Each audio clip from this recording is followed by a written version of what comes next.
Bible said that children are an heritage of the Lord, and the fruit of the womb is his reward. Therefore, no matter what the issues are that you might be facing with your children today, take courage, because God has not given up on them. Thus said the Lord God, according to Isaiah 43, verse 5 and 6. Don't fear.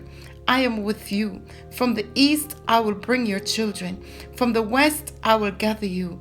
I will say to the north, give them back. And to the south, don't detain them. Bring my sons from far away, and my daughters from the end of the earth. I am the Lord your God.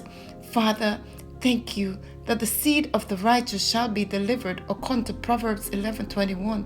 And your righteousness is unto our children's children, according to Psalms 107, verse 17. In the mighty name of Jesus, and by the blood of the Lamb. Great love.